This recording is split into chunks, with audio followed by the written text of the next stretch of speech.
Hey everyone, George here and welcome back to the channel. So I wanted to update you on a couple of different tanks here. First being this tank here that I call the Montana, and the reason I call it that, as some of you who follow me probably already know, is because of the red sort of coral stone that I found up in a really beautiful part of Montana and brought home to scape with. I've never really done that before other than some lava rock, which ironically is going to be the next tank that we talk about.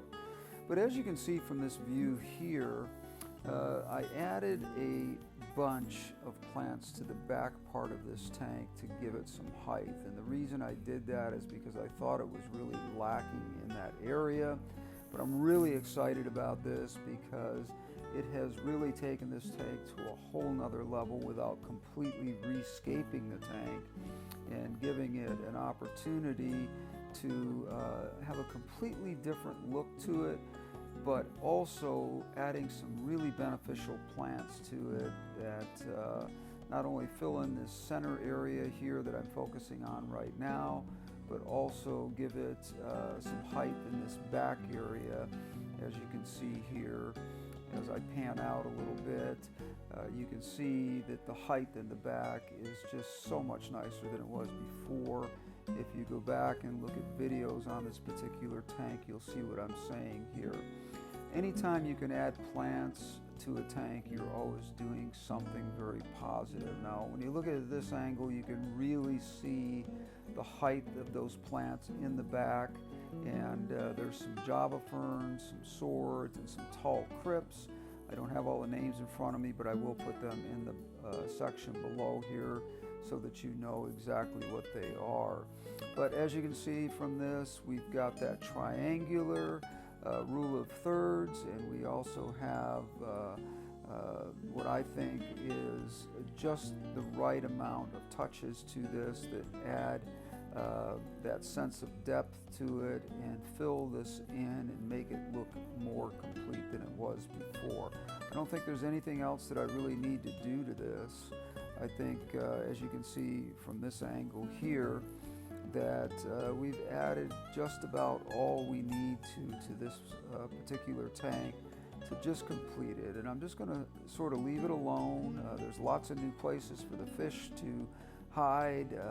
We do have a new guy in this tank. If you look down in the front area, maybe at the beginning of this video, if you pay attention to the front area, there is a fire red a pisto in here that I really enjoyed. Now, moving on to the second tank, this is the tank that was the quarantine tank that I asked everybody to leave some comments about, and I really appreciate the comments because they made me understand that there wasn't a lot to do to this tank. It's not done, but we're on a really good path here.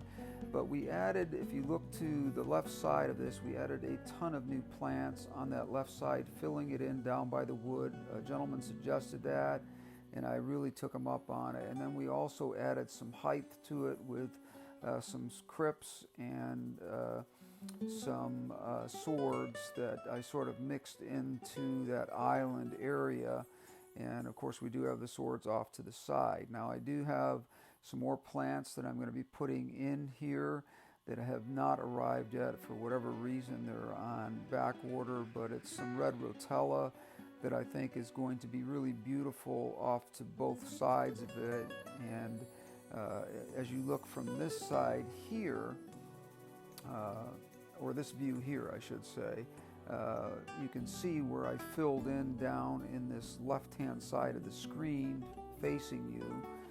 The left-hand side of the screen, I really filled that in with a lot of Anubias, and of course then added those crypts and those swords that are just going to give this a really nice look without taking the island concept and destroying it. So the rotella will be added to the sides over here on this side and on the opposite side. I'm not going to pan over to that other side because it's a really hard shot to take because of the tank being so close to the wall. Unfortunately, I don't have an angle to do that, but you can sort of understand what I'm saying here, that we're going to be adding that rotella in here, and it's going to be a nice contrast against the green on the height. They're about 5 to 6 inch plants, and of course they'll have to be trimmed back pretty regular because they're going to grow pretty fast. Now I don't use CO2 in here, but I think that these plants will take off. These bronze crypts at the bottom here, as you can see, they've grown probably twice as much since I filmed this last, and they're going to be really beautiful in about 3 to 4 weeks here. I think they're really going to be really pretty.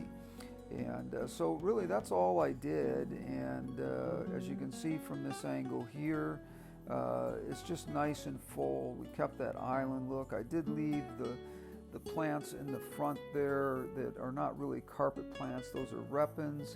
I'm going to trim those and replant the tops of them just to fill it in a little bit more, and also probably add a few more of them so that it does give it more of a carpeted look in the front there without overdoing it. So I'm really excited about doing that, and I just really think this looks nice, and I really appreciate all the comments that I got making suggestions on something that I was sort of geared towards doing anyway.